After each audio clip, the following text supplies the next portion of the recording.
This is The Big Breakdown, a long look back at some of the biggest stories we're covering for you at the Hidden Killers podcast and True Crime Today. This is Hidden Killers with Tony Bruschi. The bridge guy, that's been a big piece of the Delphi murder case against Richard Allen from the beginning, despite it doesn't really look like Richard Allen at all. But it's been presented in a very ominous way all of this time, in a way where we hear and see on the screen this bridge guy ominously saying, "Down the hill," while he is behind the girls on the bridge. The reality is that never happened. He didn't say that ominously behind the girls as he was walking along the bridge. No, he actually said it in passing as the girls had already talked about wanting to go down the hill. This is a crazy, crazy video now that we've seen it in its entirety. I know you saw it in court, Bob. They played the whole thing, correct, in court? They did. Okay, so that at least was there. But leading up to this, all we saw was this 6-second edited version that was played over and over and over. And they said, this is the bridge guy's the killer. I got questions about how we even came to that conclusion, too. Before we dive into it, let's play the bridge guy video in its entirety, and then we will discuss. We're going to put it down over here to a full screen, and let's watch it. Here we go. And listen.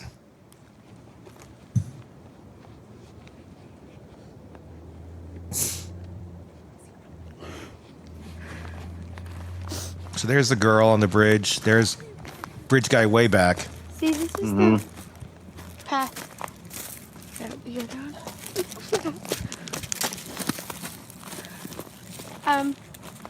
There's no path going there, so we have to go down here.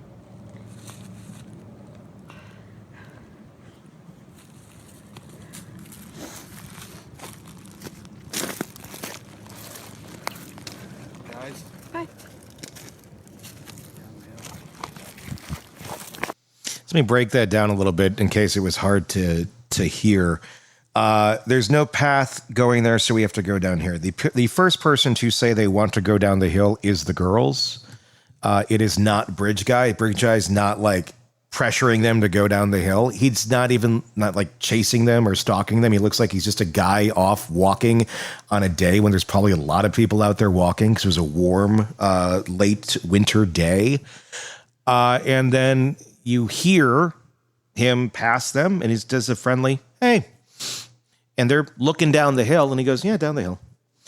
Which I think I would do too. If you're walking out in the woods and there's two girls looking confused as to where the path goes, and they're pointing and looking around, and you know where the trail is, yeah, down the hill. There it is. And you keep going your merry way. But somehow that, which we've now finally been allowed to see by the powers that be of Delphi, the magical Oz, it's not at all what was presented to us for the last however many years. Bob, what's your reaction to this video now that you've got a chance to see it outside of court and had a chance to like review it more in depth? Yeah, I was paying attention to you right there, but I sent you a version I think has better sound. Okay. That maybe you want to plug in where we watched that. It's got significantly better sound. I had some people up the sound. Okay. And send it to me. Yeah, when I sat in court, and from what I understand, this is the original.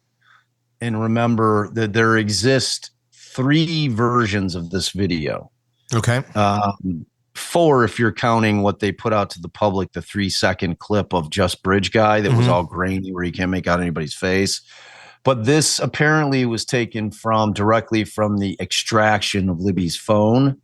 So what we also saw was what they called a enhanced version of it. And then finally they showed us what they called a stabilized version. Now, when I first saw this, when it was released this week, I could not remember. I'm like, I was hitting everybody up that was in court with me during that trial. I'm like, is this the original? Because when I watched the original in court, and I have all kinds of people saying, Bob said he couldn't see the bridge guy. And when you're looking It's something that you've been waiting to see for 7 years in a court from 50 feet away on a 55-inch screen, and you're trying to soak in everything. Like when you look at the beginning of that video, where now when you can watch it over and over, you can see that he's behind her, but she's kind of shielding his body initially until there's like Libby pulls back a little bit, and then you can see how far he is behind her. Like I didn't see the dude initially. So then I'm kind of like, you're trying to take it all in, and you're like, wow, and then when I finally do see him, I thought he looked to be 10 yards back, maybe 30 feet behind her. And, when I saw that now in full display, I still think he's probably about 10 yards behind her. Yeah. And, then you're trying to figure out the concept of this picture that was floating around out on social media is another snap picture, the one with Abby alone out on the bridge. Okay, walking towards, if you're facing Abby, towards the right side of the tracks, kind of looking down, which you'd have to be to cross those railroad ties, and you don't see anybody behind her. No. The whole way. Do you know what picture I'm talking about? I think so. I think I know. Yeah, what you're talking like about. just if you Google it right now, you can find it while I'm talking, and you can throw it up. It's like Abby on Monon High Bridge alone. So at trial, we learned that they could not find that particular picture anywhere in the Snapchat cache of Libby's phone. They couldn't find it anywhere on the extraction. That was somehow found on the internet, but we don't know who posted that picture. So when you look at that picture in conjunction with where it appears that she's standing in that picture and how much of the north end is behind her, and you can kind of figure that she's closer to where Libby is than she is to the beginning of the north side of the trestle. So she's not too far from where Libby starts taking the video.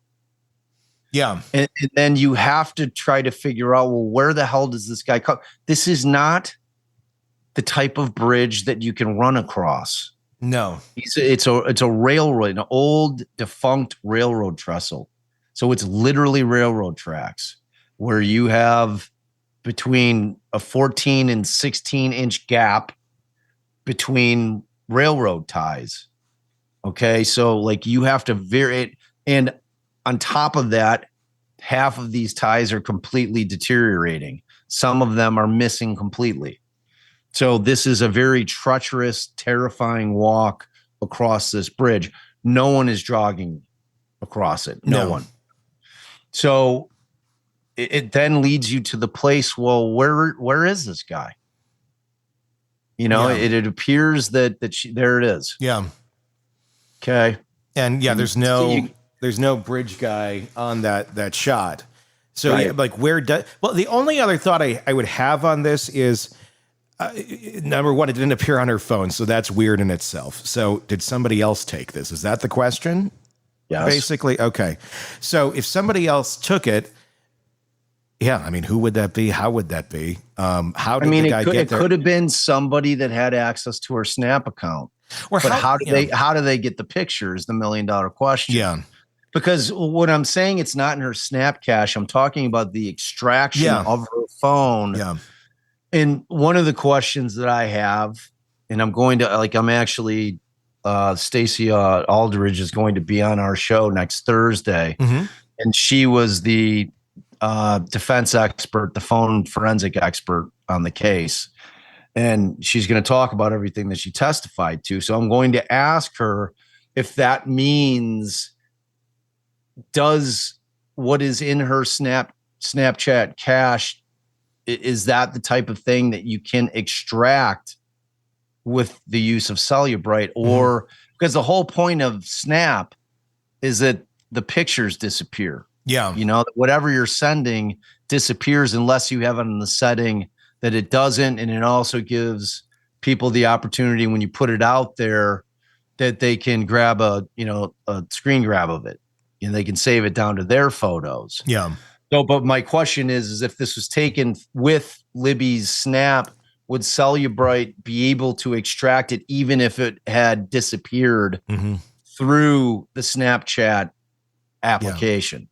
You understand what I'm saying? Timestamp would be important on this too, like an authentic timestamp from the original. Any kind of metadata, 100%. Yeah, because this it could be easily explained that they were playing on the bridge for a while. Bridge guy just hasn't gotten there yet, and they were hanging out there for a little while, and then eventually that other guy is coming this way, and they decide to start moving forward because they see somebody coming, that's going to eventually pass them on the bridge. I don't think I'd really want to be next to anybody on that bridge that's going to pass me, so you're going to kind of keep moving.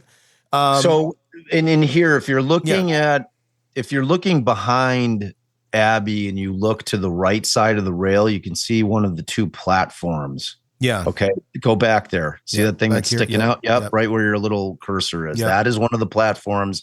There's two of them. And if you look way, way beyond that to the left, you'll see the other one. Blow it up again. It's about as big as I can blow it up right there. Let me pull it so down. You see it. It's almost, you can see that thing sticking out that looks similar to the piece of wood that's sticking out right there. Yep. Exactly. Right. You see what I'm talking about? No, you had it. Move the hand up again. Like up. In this area? It's on the left side there. Yeah, exactly. It's right there. Yeah. So that is the first platform. So if you're able to look and you can Google an aerial view of the Monon High Bridge, there are those two platforms, and they are at the opposite end of where she is at. You can see how far behind that is of her. So she is not hanging around just playing on that bridge. Libby obviously had a lot less fear in terms of crossing that bridge because she beat like when you're hearing about people talking about crossing that bridge, it's like people are like, yeah, but I got down on my hands and knees and crawled across it because it's that scary. Yeah. You're like 67 feet above a creek. Yeah. When you're over the creek, and when you're not over the creek, you're 67 feet above like ground. On rotting wood. On rotting wood. So it's a terrifying experience. So like Abby is not sitting chilling, hanging out, like posing for pictures there. She's trying to get across. My point is the only thing that makes sense to me is that the killer came past them from the south side of the bridge and then turned around when he got past both girls. That he pretended like he was walking by and then at some point hung a Yui and started following them. Yeah. And because it doesn't make any sense other way to it just doesn't add up. And if that's the case, I mean, to me, that's pretty exculpatory as to Richard Allen. Yeah. Because he was not coming from that side of the bridge. Like that side of the bridge, where you'd park to get there is a long distance away from where Allen said he parked and from where the police are saying that he parked, which was the old CPS parking lot. Yeah. So like this is at the opposite end of that. Okay. So it doesn't really work for me in terms of it being Allen if they're going to stick with, well, this is where he parked and, that's where he was waiting. And then he's following him down the bridge. Because where is he in the other picture? That other picture tells the tale. Yeah. Because what I'm saying is that the amount of time that it would have taken Abby to get to where we see her jog past Libby, because at that point she's clearly over where there's peril. Yeah. Like, because this track runs, it continues to run just normal tracks once you finish crossing the trestle itself. Yeah. You know what I'm saying? So, and then as soon as she got like right to the end of it, like anybody, when you're doing something like pretty scary and you kind of get to the very end of it, you kind of like rush your way through it and get the safety, right? I mean, that's a normal thing to do, which is exactly what she did. Yep. And, so we know that she's pretty close to that end and there's just not enough time for that guy to make up all that space, all that distance in the time that it would have taken her from where the picture that you just showed to where she gets to safety, to where Libby's filming. So I mean, for me, it just raises a ton of questions. Obviously, everybody on there, that's watching this thing is trying to figure out exactly what's said. You've got that confirmation bias thing where people have said, "Oh yeah, that's a gun," but then, like I'm hearing people. I asked like Grok. I'm like, Grok, pretend like you're a court reporter and you're watching this video, and can you give me a transcript of what's being said?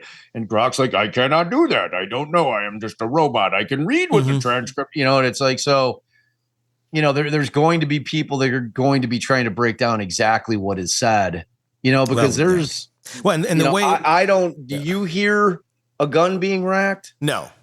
See if you can put up, like, I got the video I got yours. Let's take a look at it. Throw it up there. Let's see. I think the sound's significantly better. Here we go.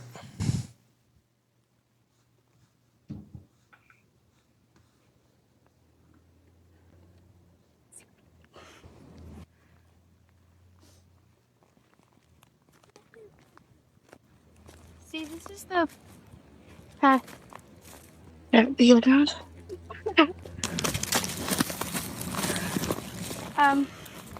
There's no path going there, so we have to go down here.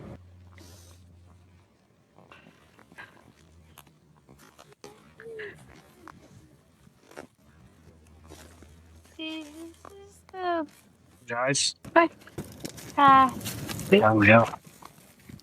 Yeah, we go down.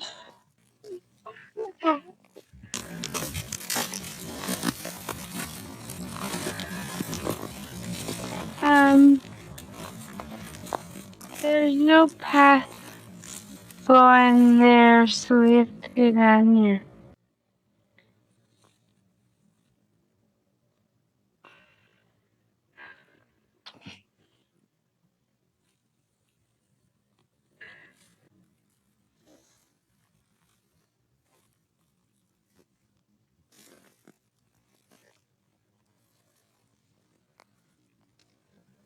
Guys.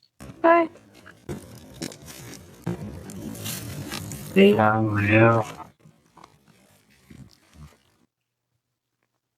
So that video, it looks like it repeats, right? It's not just Right. That, like, I think my buddy made it like repeat 2 times. So it's a 43-second video total. Yeah. And like I don't hear a gun rack at all. No. But in that particular video, I've got another one that I'm going to send you to that you can check out when we're done. But in that one you can hear the rocks crunching. Yeah. Under her feet. Mm-hmm. A lot more. And there's this point in time where he asks a question, or she's saying she talks about the path 2 times. Mm-hmm. Okay, and the first time she's like, I forget what she says. Here, go back on it, and it's before the second. To play it in regular speed. Let me play the one I have, the original at regular speed.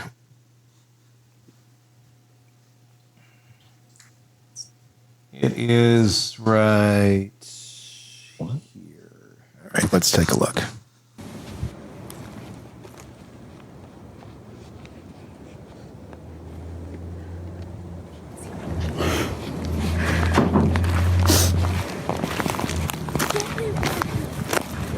See, this is the path that we go down.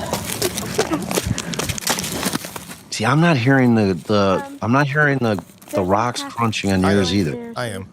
Oh, you are? Yeah.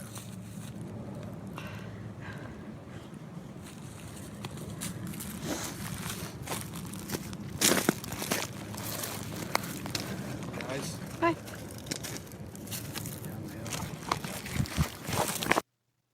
And that's it. It's just there's a rock crunching, but they're trying to debate how to get down the hill, and then he goes, "Hey guys, down the hill." Almost like, are you trying to figure out how to get down the hill? I mean, again, I don't get anything out of that where it's like he's trying to pressure them to go down the hill. It just seems like somebody passing by and like, Oh yeah, down the hill. Path is over there. Whatever. It doesn't seem incriminating to me. And that's the thing where I'm talking about, like in that one portion where she starts talking about the path first. That's where Tony Liggett at trial testified that he claims that he hears that be a gun. It's not. That's not in there. I know. I listen. Oh, there's nothing in there that says that. Right. And what I've heard is when she'll say something about the path and there's a pause. And then the question is that Abby who says something, or is that Libby finishing what she's saying? Yeah. And then she talks about the path again. So I don't know. I watch this and I see nothing. I don't even know why there's this everybody's stuck on this being the murderer. Like, I don't know. Like, it's the only piece that they have from the last moments that the girls were alive, but it doesn't mean that the guy in that video is the killer. That seems like a very far reach that was made very early on that was simply just accepted and nobody really questioned it a whole lot. And I get kind of why the way it was presented to the public as this guy is telling them to go down the hill. He's not. They're talking about how to get down the hill before the guy even gets close enough for them to hear him. They're the ones that want to go down the hill. So you're saying guys is just like, hey guys, because they say hi. Yeah. It seems like says, just a pleasant, you're just passing somebody on the woods and you see two girls that look kind of confused and they're trying to figure out where to get to their trail, which appears to be exactly what's happening. And if you know the trails and you walk around there and they're, hey guys, they're like looking down there. Yeah. Down the hill. I mean, it certainly doesn't sound nefarious. No, it doesn't. People are like, oh, they sound terrified. I'm like, I'm not hearing that. They don't. They sound like, hey, oh, the path isn't over here. That I would not, if I knew nothing about this case and somebody showed me that video, I'd be like, and? What am I watching here? Two girls hiking and a guy? I mean, creepy looking bridge. And that's what I'm seeing. Like when it gets out there that law enforcement is saying that they hear her saying, that be a gun. Like that begins to be the thing that you think you hear. And it's like, you know what the brain works. It's like that. Right. Exactly. It's like that Yanny Laurel thing. Yeah. Remember that thing like 5 years ago? Yeah. Like Allison hears Yanny and I'm like, what? Mm-hmm. Like, I don't hear anything even remotely close. It's clearly Laurel. Yeah. But it's just like, I don't know, man. It's how our brains work. It's out. Yeah. Now that it's out, there's going to be people that know a hell of a lot more about, audio files. They're going to be working to clean that up as much as humanly possible, doing the work that should have been done on this audio by law enforcement over the past 7 years. I'm going to play with it too. I haven't had a chance to do it yet, but we're going to put it into Audition and really try and massage this thing down. I just don't see where this, other than let's tell the public this. They edited the damn video. They moved the audio to a different place of where it is, and in the original, in the 6-second clip, to put down the hill at a very ominous place in the video where it just isn't. That to me is like, why are you doing that? If you're going to release just the little clip of the guy, then just release a little clip of the guy. If you want the part where you hear him saying something, then release the whole damn thing. But then you'd also have to contextually take out the two girls not sounding remotely worried or scared, and them actually being the first ones who are trying to figure out how to get down the hill before the guy even says anything. It's just, they worked it. They completely flipped this video around, presented it in a different way. The public went going, oh gosh, this is horrible. And it's not at all. It's like just editing a promo to make something sound like spooky or you're more intrigued by it. You can edit anything to make things sound worse than they actually are. And that's exactly what appears to have happened in this video. 100%. I am and baffled. It's like, why aren't they like, why did they elect to only put out that 3-second clip of just him instead of the whole video? Well, and you're trying, especially in a case that took years to finally go after anybody and get charges. wouldn't you be putting out anything you could in its entirety for anybody to take a look at and go, what can we make sense of? But if they put it out just in that little way, that creates a different narrative. And it makes this guy look a hell of a lot more ominous than he actually is. And again, the guy looks like Ron Logan. If you compare the gait and everything to him, he doesn't appear to be Richard Allen at all, as from what you can tell. And again, you can't completely say it's Ron Logan, but we've shown the graphics before side by side, and they're pretty compelling. I just don't. I don't know. It doesn't make any sense to me, other than, again, another piece in this case that looks like it's been manipulated for another reason, and I don't know what that reason is, other than it's just another mystery. In this case, that's full of them. It's like, and so in related news, Judge Gull has denied the final two motions. Shocking. That were filed by the defense, which was the motion to preserve and produce, and then, of course, the motion to reconsider, the motion to correct errors. So that, and as of today, the notice of appeal has been filed, and the clerk has filed the notice of completion of court's records. So the appeal's up and running. It's now officially out of Judge Gull's hands up and until if they're granted a new trial, then in theory, she would be sitting on the judge unless the appellate court says, well, we're going to kick it back, but this time we're going to use a different judge. Does the appellate court have the authority to do that? Or let me ask you that question. They do? Okay. Yeah. Yeah. If they think that the judge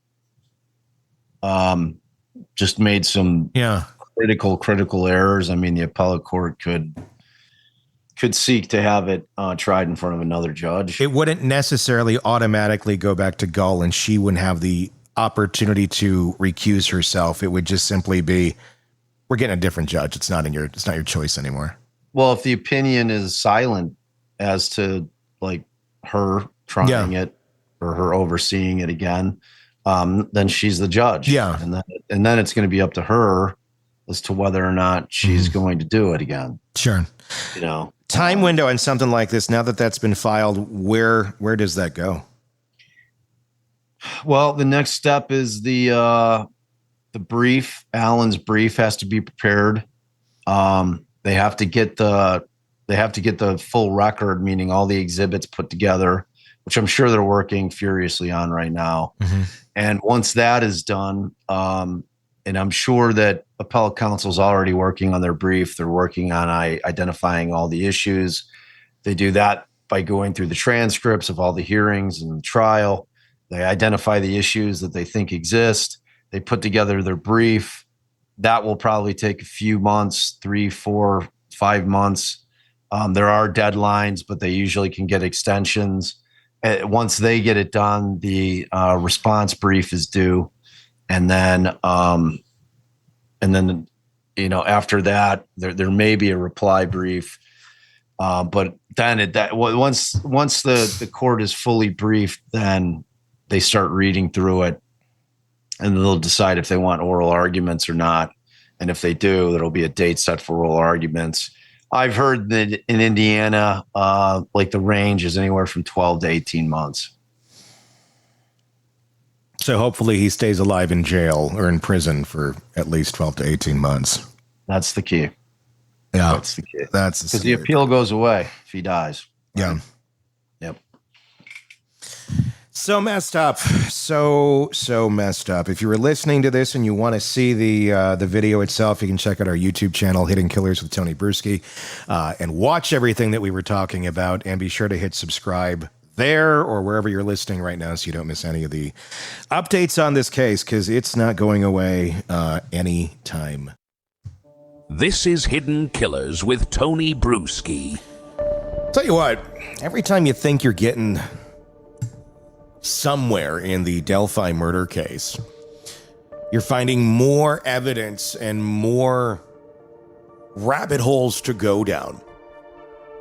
You suddenly discover another 20 rabbit holes down that rabbit hole. There are so many things in this case that were not investigated properly. Investigations just stopped. They were turned the other way. They said, we got nothing more here, in spite of loads of evidence. One of the big pieces in this whole story involves a character by the name of Keegan Klein. And we're going to be focusing on him in this episode of the program. And I want to show you something one of you guys recently sent to me. One of our sleuths out there sent me this. And this is, I'm going to show you something from his Facebook page. Let me give you a quick background on Keegan Klein. And I'll go into great detail in a moment. But before you see this, he is the guy who was communicating online, the last known person to communicate with Libby German before the murders. How was he communicating with her? Not as a friend.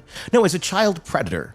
Someone who was trying to allegedly lure her to go and meet up the day she was murdered. And where did he want to meet up, allegedly? The Monon High Bridge. Yeah. So there's that. But he's not, he's never been charged with anything in this crime. He's been charged with many other crimes involving child pornography, and he's serving 40 years in prison now for that.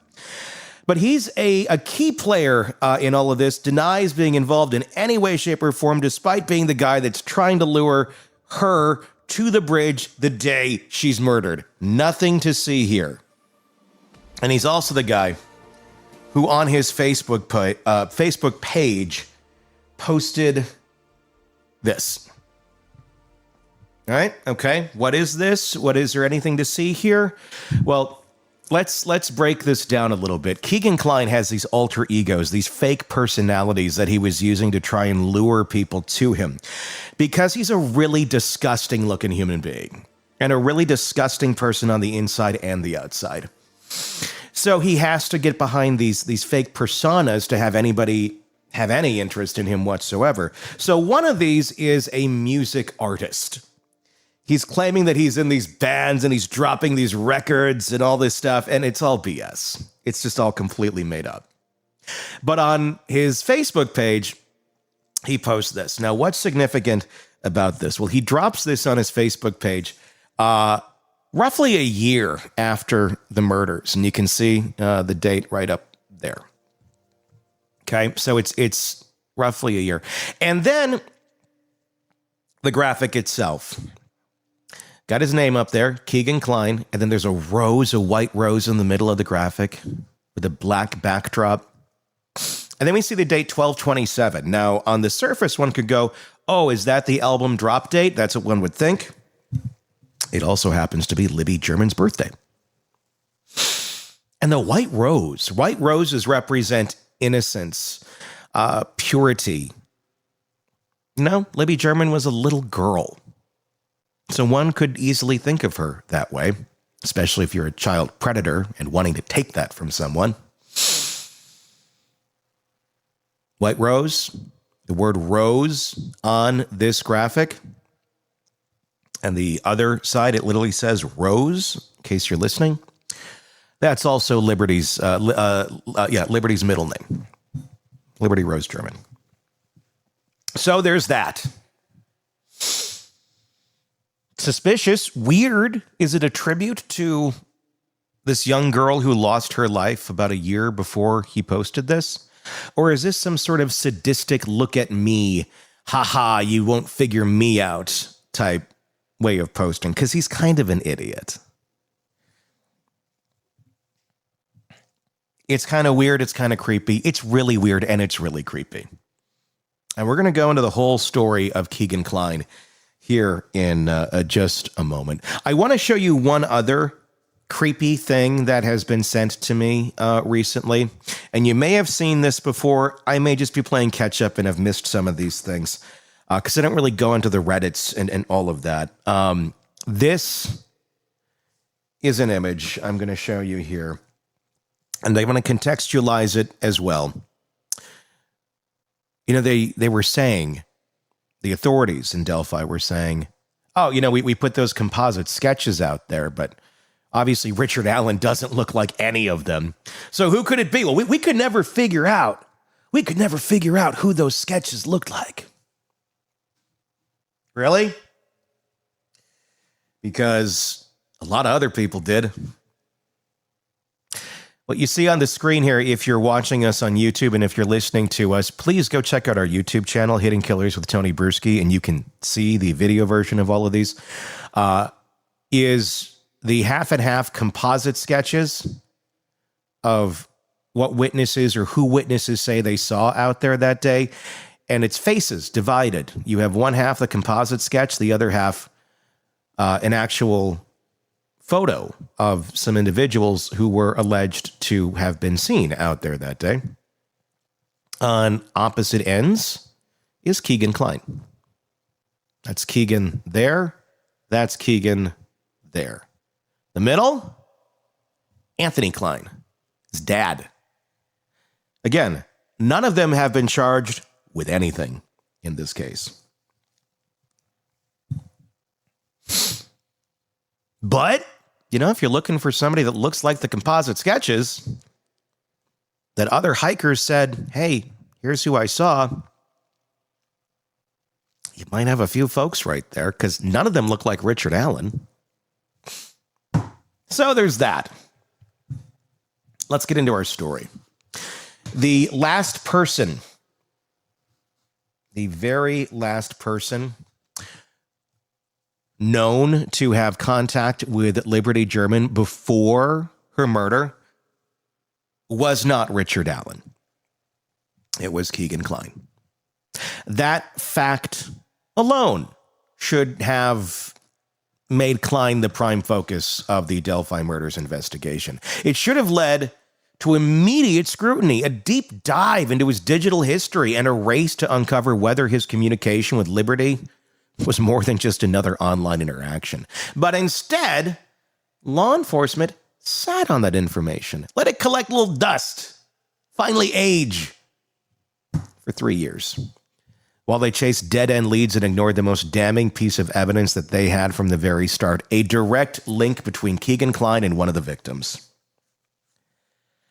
Liberty German wasn't just a random teenager scrolling through social media. She was being groomed. She'd been targeted by a predator hiding behind a fake online persona, a predator who was actively manipulating multiple underage girls at the time, including her. And on February 13th, 2017, the day she and Abby Williams disappeared, that predator's profile was Anthony Schatz. And it was still active. It turns out it was Keegan Klein. Yeah. The name Anthony Schatz. The Anthony part makes me wonder a little because his dad's name is Anthony. And there have been some transcripts out there that show some interesting accusations that Keegan has made that maybe other people were using that profile as well. Let's be absolutely clear, though. Keegan Klein was not just some guy who happened to know Liberty. He was the last confirmed person to be in contact with her before she was murdered. That alone should have made a massive red flag go up on the part of investigators. That also should have put a spotlight on him immediately, but the police didn't act. Not in 2017, not in 2018, not even 2019. Even though they knew that this guy is catfishing children. Just let him do his thing. By the time they finally got around to interrogating him in 2020, it wasn't even because of Liberty German. It was because of an entirely different child exploitation case. Yeah. They finally get around to this guy, Keegan Klein. Again, nothing to see here. So here's a question that has never been answered. Why did law enforcement ignore the strongest lead they ever had? And that's just one of the many strong leads. There's Ron Logan, too. Bridge guy. But we're not getting into that one on this video. There's too much to unpack about Keegan Klein here. If you want to see the Ron Logan ones, We got him on our channel. Check it out. And while we're at this moment, I want to ask you to press subscribe wherever you're listening to this, or if you're on YouTube, hit the button, hit the bell, hit whatever you need to hit on whatever platform it is so you don't miss any of our coverage on this case, because we will continue to dive through this and wade through this until actual justice is served, because God knows it's not the guy that got locked up. There's no way around it. This wasn't just a mistake. This was a failure to investigate logic. A known predator, already under scrutiny for his involvement in online exploitation, had direct access to one of the victims just before she was murdered, and yet he was treated as an afterthought. Meanwhile, Richard Allen, a man who had no digital connection to the victims at all, was charged and convicted. And now, with Allen locked up, Keegan Klein has slipped into the background of this case again. And if his role into it no longer matters, well, I guess that may be what some think, but I think we need to bring back a little light here, get the spotlight out, get the big flashlight out, and go, I think we need to look back over here, guys, because I don't know how you didn't do it in the first place. Unless, of course, nobody wants to admit they're wrong, nobody wants to admit they haven't figured anything out, or we're protecting somebody. I don't think you're protecting Keegan Klein. His name never should have left the conversation in the first place. So let's talk about what police actually knew. From the moment Liberty's phone was examined in 2017, investigators saw it. The Anthony Shots profile, actively messaging her. The account had been used to flirt, manipulate, and engage with young girls, convincing them to send explicit photos. This isn't speculation. Klein admitted to creating the account. He admitted to using stolen images of a male model to catfish minors because, I mean, look at him. Do you think that's going to catfish anybody? You think it's going to get a normal human being? Gee, you don't look like a child predator at all. He admitted that his goal was to lure girls into trusting him so he could get exactly what he wanted. And Liberty was one of his targets. This wasn't a vague connection. It wasn't just a name in a chat log. This was an active online predator who had direct access to one of the victims at the exact time she went missing. And yet, despite having all of this evidence in their hands, law enforcement took 3 years before they even questioned Klein about Delphi. What exactly were they waiting for? The truth is, it is very hard to understand how police justified ignoring this lead. And now someone say, well, they did ignore it. They did look in. Yeah, they did. They did eventually look into him. And then what? I don't know. If you're the one that's catfishing one of the girls who dies and you talk about going and meeting her the day she dies, at the place she dies, I would think that might be probable cause for an arrest. Just saying. It wasn't just one red flag, it was a flashing neon sign, and yet no immediate action was taken. No arrest, no raid of Klein's home, no deep dive into his digital records until 2020, when an entirely different case forced them to finally act. And when they finally got around to questioning him about Liberty, he lied. Surprise. Over and over, Klein denied knowing anything. He claimed he didn't remember their conversation. He said he blocked her because she was annoying. You know, those annoying girls that are underage that you're catfishing, they're just annoying. I just want to block them. I don't want to prey on them like I'm actively doing right now. He called the idea that they were supposed to meet up a total lie, even though the chat logs suggest otherwise. And the police let him walk out of that room without a single charge related to Delphi. Just took him at his word. For 3 years, law enforcement had ignored Keegan Klein. And when they finally sat him down and confronted him with fact, with truth, with chat logs, and he says, it's not real. It's a lie. Or whatever BS spewed out of his mouth, they still didn't do anything about it. to protect and serve over there in Delphi, right? You got a great force. Instead, they turn their attention to someone else, a man with no digital footprint in Liberty's life at all. A man who wasn't even on their radar for the first 5 years of the investigation. A man who actually raised his hand at the beginning of this when the girls they found dead. And they said, who was out here hiking today?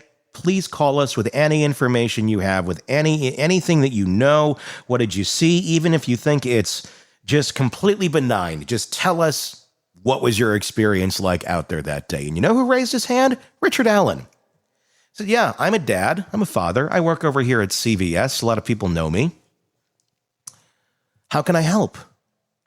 You know, like child killers do. They always raise their hand and go, hey, I was there that day. Somehow to Delphi, that was, oh, this must be the guy. Oh, wait, that took them another 6 years when they ran out of other leads. Or they just stopped pursuing real ones or pretended that they didn't exist. Then they went after Richard Allen and convicted him with little to no evidence. A man whose only physical connection to the crime scene was a single bullet. And by the way, the crime was not committed with a bullet. There's no evidence that a gun was even shown to the girls. There's nothing involving a gun in this case. But they found a single bullet on the trampled crime scene that they let all these people go through. All these people trampling through, officers, volunteers, many people with guns. So after 40 to 60 or more people wander through this crime scene, somebody finds a bullet on the ground, an unspent bullet. Who might that belong to? I don't know, any of the 40, 50, 60 or more people who've been trampling through this scene the last 4 days? Maybe we should check all them. Oh, no. 6 years later, we're going to go see if Rick Allen has a gun that maybe would fit this bullet. A very common bullet, by the way, that almost anyone would have if they're a regular gun owner. And they go, look, this bullet fits your gun. Can't really prove it. We got this guy who says it might look like it kind of has a marking, even though it's unspent. And the science of this is pretty much bunk. It must be his, because we found that single bullet there, and he has a gun that it could go into.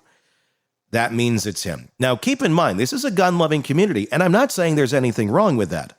All I'm saying is if you're going to connect this guy and say this is your guy because of a single bullet, I think you probably would be lining up nearly half of your town if we're going to match bullets here. Or just, again, going back to all the people who trampled through the scene that have guns, where there likely could have been a bullet dropped.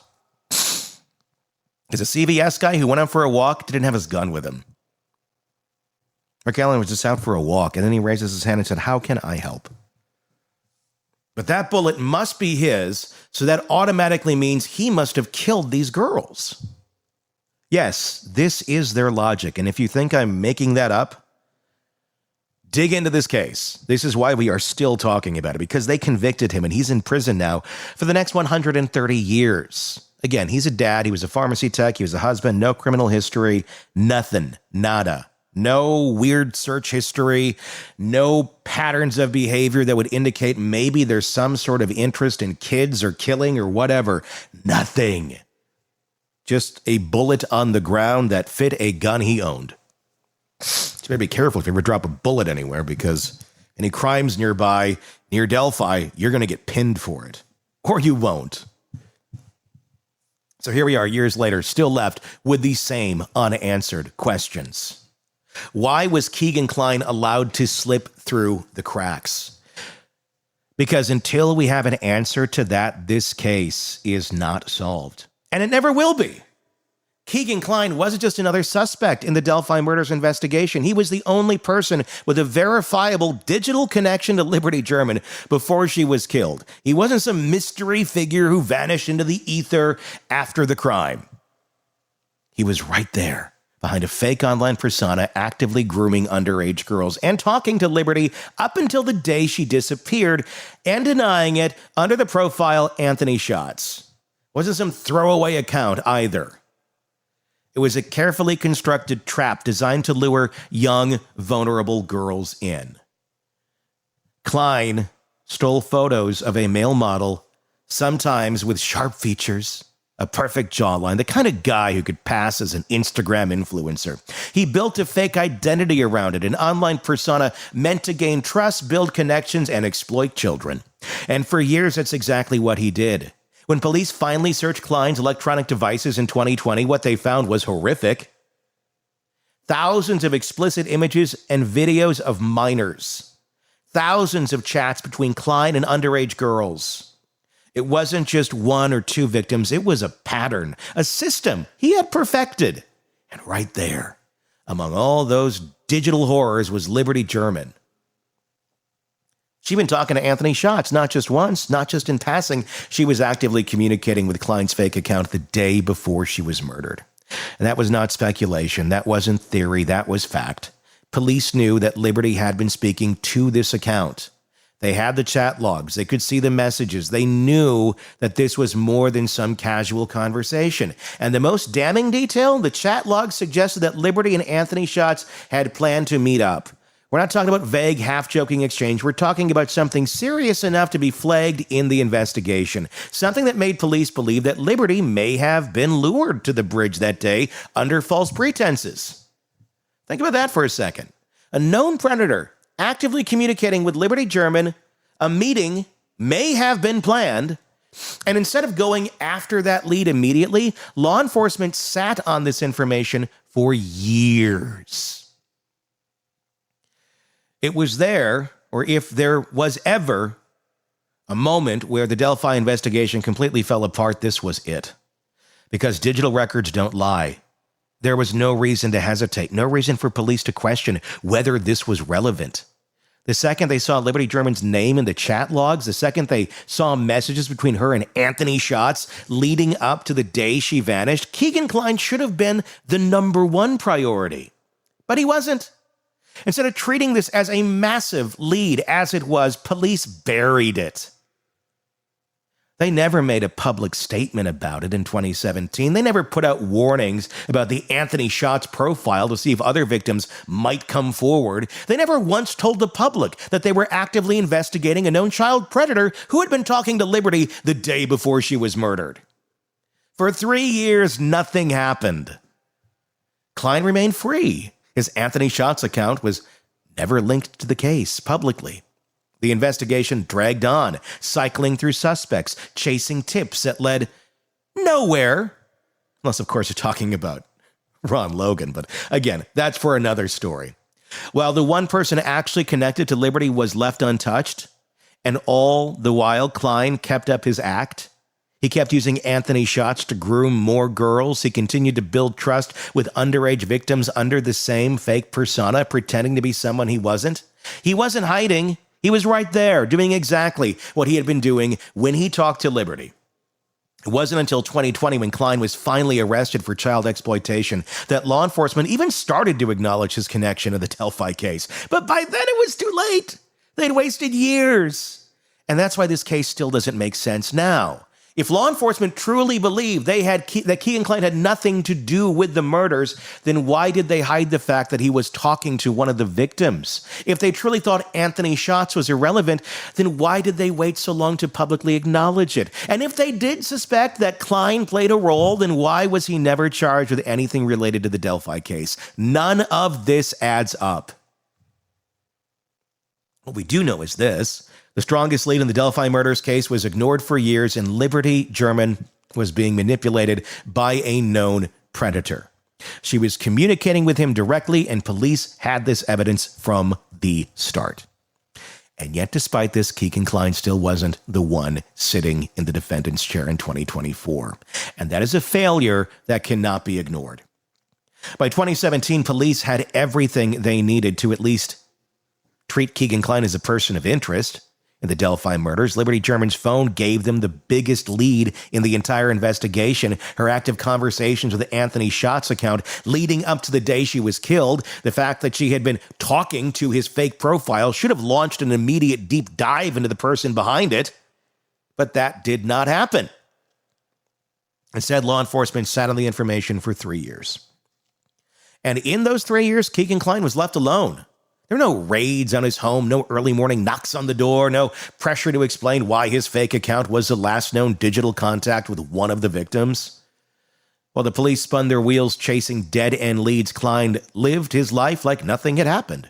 This wasn't a case of limited technology or difficult trail to follow. The second police pulled Liberty's phone records, they had his profile name. From there, it would have taken not much to trace that account back to its creator, especially considering that Klein wasn't some master criminal hiding behind his tracks. He had been running the same scams and exploiting girls online for years. They should have found him immediately. Instead, investigators chased vague descriptions of possible suspects, sifted through thousands of tips, and wasted time on people with no actual connection to the victims. Remember, they also had the sketch. Again, this doesn't look like anybody. That's no one. There's no one to be seen there. That doesn't match a description. Okay.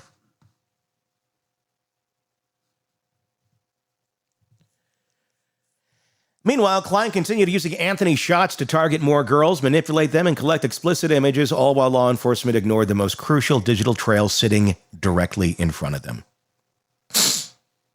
He had 3 more years to talk to more victims, free to keep running the same schemes that he had used on Liberty German, free because police had failed to act on the most obvious suspect they had. When they finally did show up at his door in August of 2020, it wasn't because they had finally put 2 and 2 together about the Delphi murders. It was because something else entirely. The FBI wasn't raiding Klein's home because they had uncovered new evidence linking him to Liberty's disappearance. They were there because of a separate child exploitation case. Authorities had been tracking a massive network of online predators, and Klein's name just happened to surface as one of the worst offenders. Surprise! When they executed the warrant, what they found was beyond disturbing. Klein's devices contained over 100,000 images and videos of child pornography, one of the largest collections ever uncovered in the state up to that time. His chat showed those years of grooming, manipulation, and coercion. He had dozens, if not hundreds, of victims, and yet somehow, even with that mountain of evidence, law enforcement still hadn't prioritized his connection in Delphi. It was only after his arrest that someone finally decided to ask some questions. Hey, this guy, he was talking to Liberty German right before she was killed. Should we look at that? 3 years. 3 years of evidence sitting untouched. 3 years. And what else did he do in those 3 years that we don't even know about, I guess, is another big question. When they finally did bring him to questioning about Delphi, he just denied everything. Despite his denials being in direct contradiction of the physical evidence they had in front of them, he claimed he didn't remember his conversations with Liberty, conveniently. Said he blocked her because she was annoying. No connection. And because police had wasted so much time, they had no way to prove otherwise.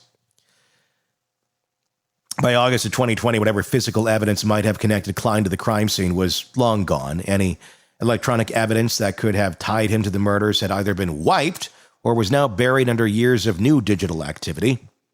The trail was kind of cold, despite it being a burning inferno right after that little cold snap there. You just got to get through it.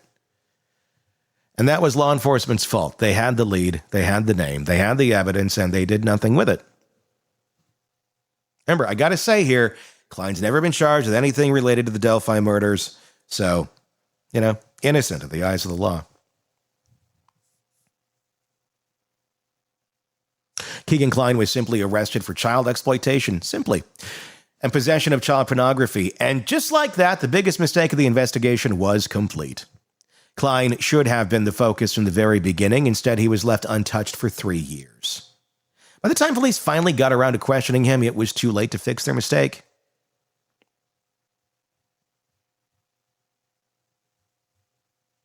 And yet, they went on. They went on acting as if, did we miss something? Nah, we're all good. They put the evidence in front of him showed him the digital records, proving that his fake profile was still in use, still messaging, still engaging with underage girls, possibly even Liberty right before she vanished. And Klein had no explanation for this. He didn't even try to offer one. Instead, he just denied everything. Said he didn't remember the chats. He blamed someone else for using his phone. He called the idea that he was supposed to meet up with Liberty a total lie, despite police having chat logs suggesting otherwise. It was a masterclass in dodging accountability, and somehow the police just let him do it. At no point during the interrogation did Klein offer a single believable reason for why his account was still active on the day of Liberty's disappearance. He had no way to explain why he had continued using Anthony shots, even after he claimed to have blocked her. He had no answer for why chat records suggested a potential meetup. And yet, instead of pressing him harder, instead of calling out his inconsistencies, instead of treating him like the prime suspect he should have been, police backed off. They had him cornered with digital evidence, and they let him control the conversation. They should have dug deeper, demanded real answers, pushed him until he cracked. Instead, they let him wiggle his little way through. I don't know how he'd really get out of anything physically, but, Crisco. At the end of the interrogation, Klein walked out of that room without a single charge related to the Delphi murders. Again, 3 years of sitting on the biggest lead in the case. They finally confront him. They let him walk away. And in doing so, they gave Keegan Klein exactly what he wanted. By September of 2022, Keegan Klein had been sitting in an Indiana jail cell for over 2 years, convicted of child exploitation and awaiting sentencing. The Delphi murders investigation, now 5 years old, had seemingly moved past him. The public focus had shifted, and yet law enforcement wasn't done with him just yet. That month, without warning, investigators descended on the Wabash River near Klein's home in Peru, Indiana. Anyway, this wasn't just a casual search. This was a massive operation. Boats, divers, excavation teams, lots of people combing through the riverbed in what was clearly a hunt for something important. And yet no one ever explained what that something was. For 2 weeks, the search continued. Authorities spent countless hours scouring the river, sifting through debris, dredging up whatever they could find. News helicopters hovered overhead. The public speculated. And then, just as quickly as it started, it was over. And nothing was ever said about it again. What were they looking for? That's a question that still has no answer, because if Keegan Klein had never been considered a serious suspect in the Delphi murders, if law enforcement truly believed he had nothing to do with it, then why, after all this time, were they suddenly searching near his home for what appeared to be crucial evidence? The timing alone raises even more questions. For years, investigators had ignored Klein's connection to Liberty German. They let him slide through the fingers of investigators. And yet in 2022, they were suddenly digging through a riverbed for something he might have hidden? This doesn't seem to add up. If the search was unrelated to Delphi, then why didn't law enforcement make that clear? Why didn't they tell the public what they were looking for? At least by now. They had never been shy about releasing updates in the case before, but now when it came to searching an area connected to Keegan Klein, they were silent. If the search was connected to Delphi, then that's an even bigger problem, because if investigators were, in fact, searching for a weapon, a phone, or another piece of physical evidence related to the murders, then it means they had serious doubts about the person they were about to arrest. Keep in mind, if somebody threw a phone, a weapon, a knife, a box cutter in that river, well, if you know anything about the Midwest, you get some weather every year. And we're talking many summers and winters having gone through. Probably quite a bit of flooding on and off in that very river. You're probably not going to find anything out there that many years later. Good try, though. Maybe you should have thought of that when you looked at her phone and found this guy on it. And then you could trace that back to him being in your town and maybe look at the riverbed right away. I don't know. That's just me. I'm not an investigator. I just talk about this stuff. I think most people would probably run to that conclusion. It's even like below Nancy Drew level. 1 month later, in October of 2022, Richard Allen was charged with the Delphi murders. You know, because they didn't find that box cutter 5-6 years after the murders took place. Surprise. We got to get somebody here. Otherwise, we're going to look like a bunch of buffoons. Yeah, you kind of are. And just like that, the search of the Wabash River was never mentioned again. Whatever they were looking for, whatever they may or may not have found, it was seemingly wiped from the investigation the moment Allen walked into custody. Literally, walked into custody. Klein's name was pushed aside. His connection to Liberty was no longer considered relevant, and the police acted as if the search had never happened at all. Nothing to see here. If Klein was never a suspect, then what was this search about? If he was a suspect, why was he allowed to fade into the background the moment police found someone else to charge? The fact that this search even happened proves one thing. Law enforcement was still unsure about the case, even 5 years later. And the fact that they buried it just as quickly proves something else. They didn't want the public to know just what the public, to know just how much they had second-guessed themselves. That's a bad look. Even though it's taken all these years and we've really kind of have a lot of suspects here that seem to be possibly involved, maybe even together. But again, nothing to see here. The Wabash River search should have led to more questions, more answers, and more investigations. Instead, it led to Richard Allen's arrest. And Keegan Klein was quietly erased from the story. By the time Richard Allen's trial began in October of 24, the narrative of the Delphi murders had been set in stone. The prosecution walked into the courtroom ready to close the case, painting Allen as the man responsible for the deaths of Abby Williams and Liberty German. They had their timeline. They had their evidence. They had a jury that had been primed to believe that they had the right guy. And yet there was one name missing from the prosecution's case. That name would be Keegan Klein, the man who had been directly communicating with Liberty German before her death. The man whose chat logs suggested a possible meeting with her. The man who had been running a massive online exploitation scheme preying on underage girls, including Liberty, through a fake persona. The jury didn't hear a word of that. Nada. It's like it never even happened. It has nothing to do with the case. Somehow Klein's name was never mentioned by the prosecution. Somehow.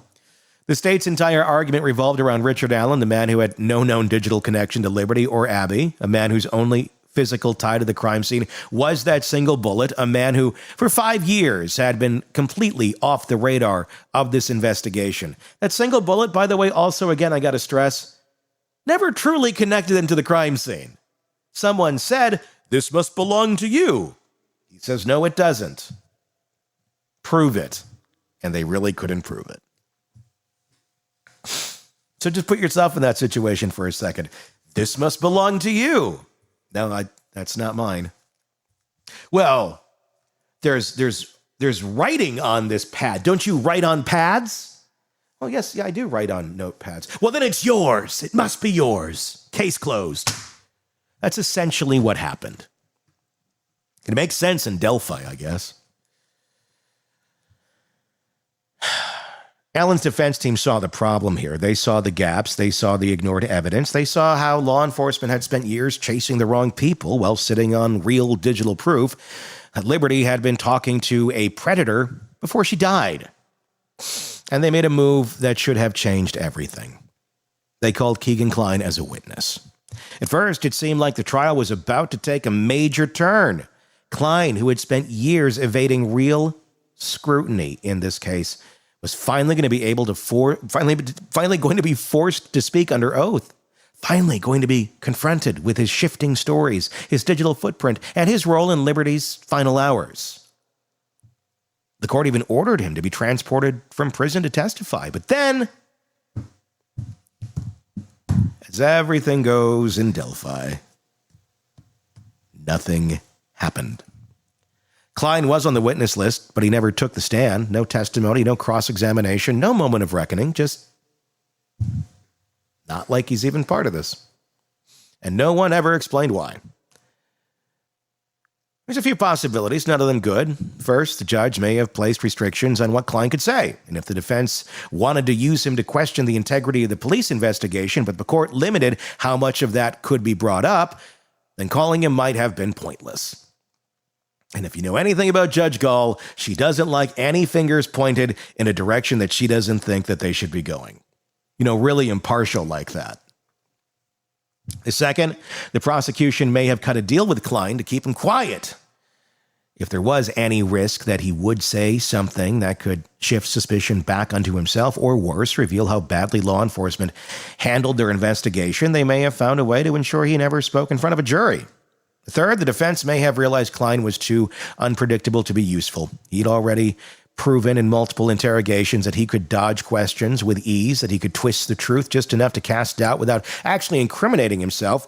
And if the defense believed putting him on the stand would cause more confusion than clarity, then they may have decided it wasn't worth the risk. But no matter the reason, the outcome was the same.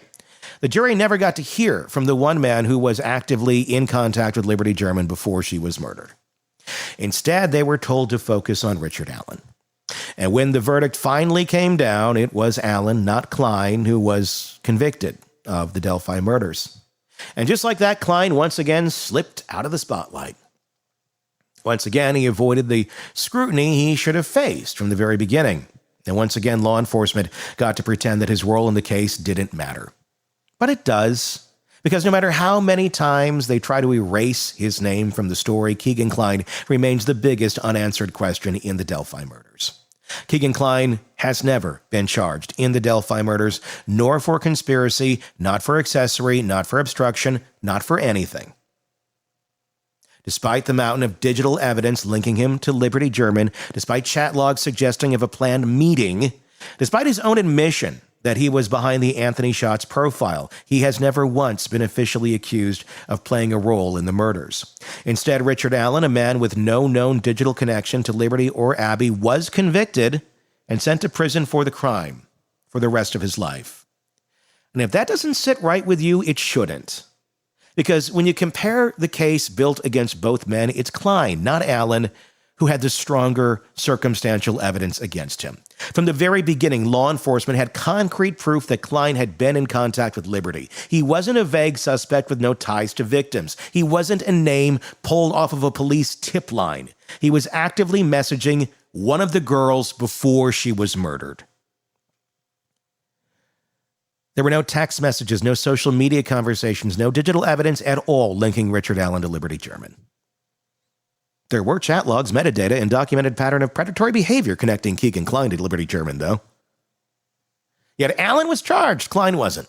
So how does that happen? How does a case like this get built around a man who wasn't talking to the victims, while a man who was talking to the victims is left completely out of the equation? It's simple. Law enforcement needed an easy conviction. They needed to find a suspect that they could put in front of a jury, someone whose name wasn't tangled up in years of police failures and ignored evidence. Someone who wouldn't bring attention to the mistakes they made in the early years of the investigation. Keegan Klein, too complicated, and it makes us look really, really dumb. His involvement raised too many questions. His presence in the case would have forced police to explain why they ignored the chat logs for years. It would have forced them to admit that they had failed. One of the biggest leads in examining the biggest lead in the case in 2017 and did nothing with it. Instead, they built a case around Richard Allen. And the biggest sign that they knew their case was wrong, the Wabash River search. Because if law enforcement was so certain that Allen was their guy, why just weeks before his arrest were they still digging near Keegan Klein's home for possible murder evidence? If the case against Allen was airtight, why did they suddenly need to search a river 5 years after the fact looking for something they wouldn't even disclose to the public? The answer's obvious. They had doubts. They had many doubts. And instead of following those doubts, instead of stepping back and reconsidering the path they were on, what did they do? They charged Allen anyway, because that was the easier thing to do, because that gave them an answer, whether it was right or not. And because charging Keegan Klein would have meant admitting that they had let him kind of away with this for years. So here we are, one man convicted, one man forgotten, and a case that still doesn't feel solved. Richard Allen has been convicted, the case, at least in the eyes of law enforcement. But is it really? Because as it stands right now, as it stands at this moment, Keegan Klein is still sitting in prison, not for the Delphi murders, not for anything related to Liberty German, but for child exploitation charges completely unrelated to this case. And if the prison food doesn't kill him first, he will get out. And that should bother everyone. Keegan Klein wasn't some random figure in this investigation. He wasn't the man police discovered years later through new forensic evidence. He was there from the very beginning. His fake persona luring in underage girls, his digital footprint showing direct communication with Liberty. His name should have never left the list of prime suspects. But instead of treating him like the obvious lead he was, police chose to ignore, delay, and ultimately push him out of the picture altogether. He still denies any involvement to this day.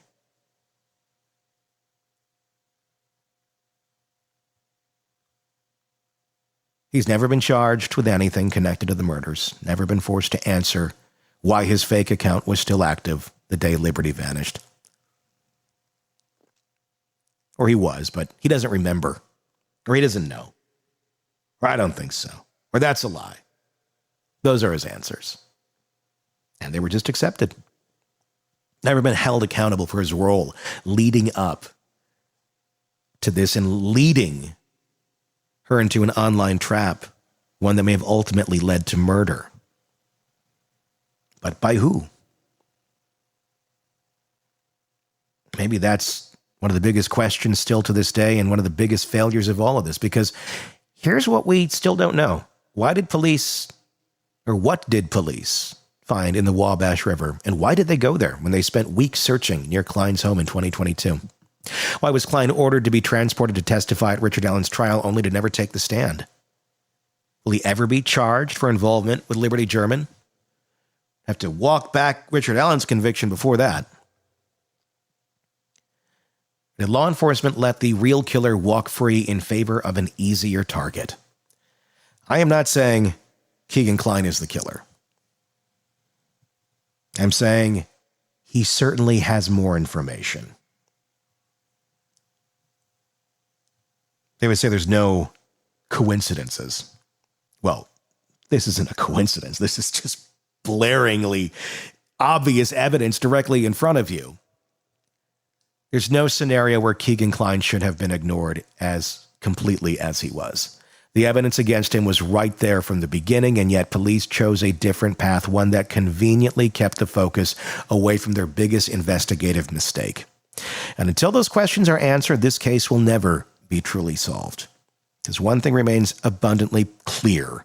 The Delphi police have never explained why they ignored the strongest lead they ever had. And that's just one piece of this story.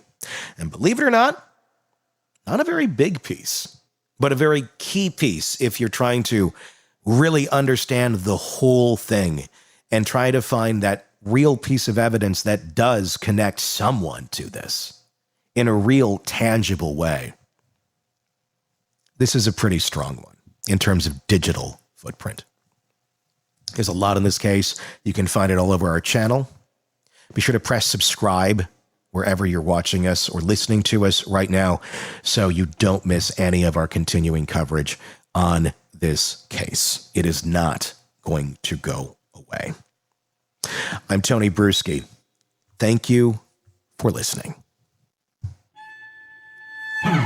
The latest true crime stories, expert breakdowns, and shocking twists, all in one place. Press subscribe now to the Hidden Killers podcast and True Crime Today.